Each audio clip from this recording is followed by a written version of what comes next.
Hey guys, what's up? Matthew here. Thanks for checking in. I hope the swinging doesn't bother you. I'm enjoying a nice June morning here on my day off on Monday. What is it, June 16th, 2025?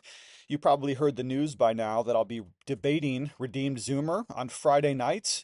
That's right, this coming Friday night on Keith Foskey's channel over on the Your Calvinist YouTube channel. So you're going to want to go subscribe to that. And I'm debating Redeemed Zoomer, and some of you have asked me, why should I do that? Why should I platform this young man? Why should I debate him? Why should I justify some of his views, which are certainly creative, to put it in a positive light? Well, let me give you a couple of reasons why I'm going to do that. Number one, because we're actually friends. So it is possible to debate people that you disagree with. Redeem Zoomer and I, though we've never met in real life, we do communicate from time to time, somewhat regularly on social media and behind the scenes chats and so forth. And not only that, but Keith Foskey is becoming a better and better friend of mine. Though again, we have not met in real life, but we share a lot in common and we really enjoy doing videos with each other and so forth. So we're going to do this together. It's going to be on Keith Foskey's channel, and I'll be debating Redeemed Zoomer on the following thesis. Here's the thesis statement for the debate. The founders of the PCA were wise to leave the mainline church and start a new Presbyterian denomination. That's going to be the thesis. I will be supporting that thesis that the founders of the PCA were wise, and Redeemed Zoomer will be attacking that thesis that the founders of the PCA were unwise. I anticipate he'll use his typical retreatist language to describe this new denomination, the PCA. We'll get into all kinds of reasons why I support the PCA and he supports the PCUSA. In some sense, it's going to be a battle of the denominations then. And this would be my second reason why I'm going to debate Redeem Zoomer. Not only are we friends and friends can talk about things together without getting mad or getting rude or getting malevolent towards each other, no ad hominem attacks will be necessary in this debate, but because ideas actually matter. And debate is where the realm of ideas is hashed out in terms of our cultural context. The whole world is run by ideas and to some extent ideologies. And we would suggest as Bible believing Christians that we are influenced deeply by our doctrines. And what we hold as Christians is, of course, deeply important and eminently relevant. So it's a good thing to debate doctrine. It's a good thing to debate culture. And to this extent, it's a good thing to debate our denominational preferences. He's supporting the main line and I supporting the PCA. So that's a totally fine thing. And I wanted to deal too here with the issue of platforming Redeem Zoomer. When I announced the debates on my Twitter X feed last night, or the night before, I forget. Immediately, some of you challenged me, why would you platform this person who has these sort of different ideas about Reformed theology and so forth?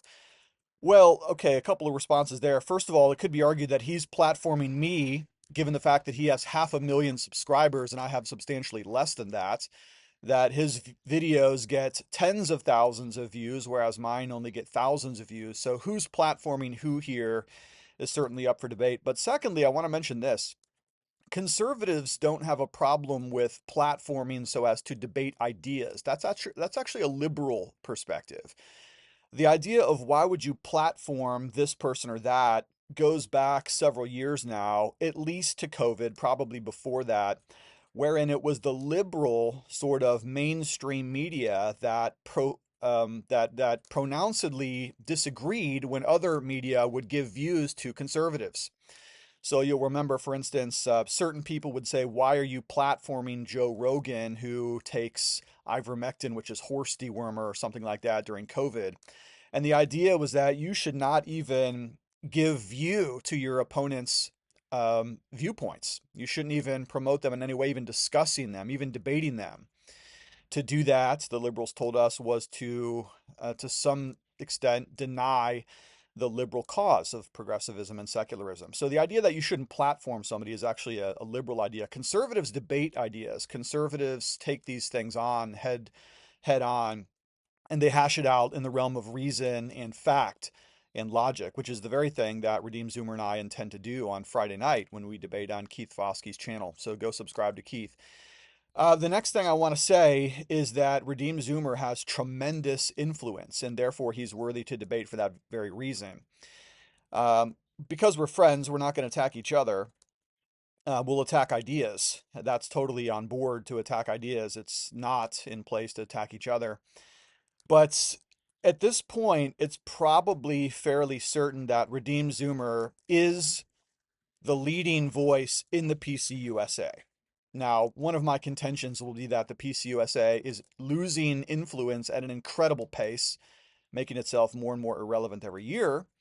But that notwithstanding, who else do you know that's even defending the PCUSA? Do you know who the stated clerk is? Do you know who the clerks of various presbyteries are? Who are the main PCUSA theologians? Who are some of their best outstanding professors? Nobody knows and nobody cares. But Redeem Zoomer is the leading voice in a main, huge, massive, significant denomination, although, again, its significance is certainly waning. So to debate the leading voice of an entire denomination is certainly worthy of my time.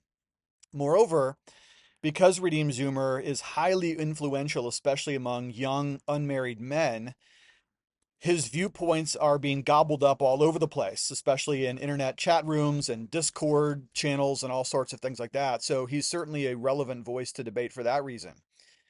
And that in therein is part of my problem, that I think that joining the PCUSA is actually a dangerous thing to do. And these young men, these young single men, they're going to get married and they're going to have children, and ostensibly they're going to be raising these children in a denomination that I think its ideology is rather dangerous, to say the least.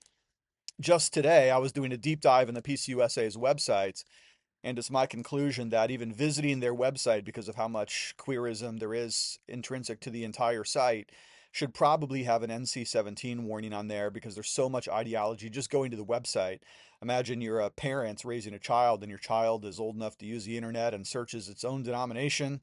The child's own denomination comes to the PCUSA and there's all of this propaganda. So these young people are eventually going to be raising families and children in this denomination. And I think that's a dangerous thing to do. So there's certainly that. And as if that isn't enough, the final reason that I want to debate Redeem Zoomer is that, from my perspective, the movement that he leads constantly chirps at and diminishes, sometimes misconstrues, and certainly belittles the PCA, which is my denomination, the PCA, the Presbyterian Church in America. And to the extent that somebody ought to rise up and defend the PCA, as ostensibly we are being called retreatists and schismatics and so forth repeatedly online and at a very high clip, I then will rise up and defend the PCA, my denomination, from these charges. And I will assert and defend the thesis that the founders of the PCA were wise to leave the main line and to form a new Presbyterian denomination. Okay, so we'll hash it all out on Friday night over on Keith Foskey's channel. So you're going to want to subscribe to Keith Foskey, and if you're not already, to Redeem Zoomer, you probably are. But it'll be on Keith's channel, 7 o'clock Friday nights. That's it for now. Thanks for checking in. Love you lots. Talk to you later.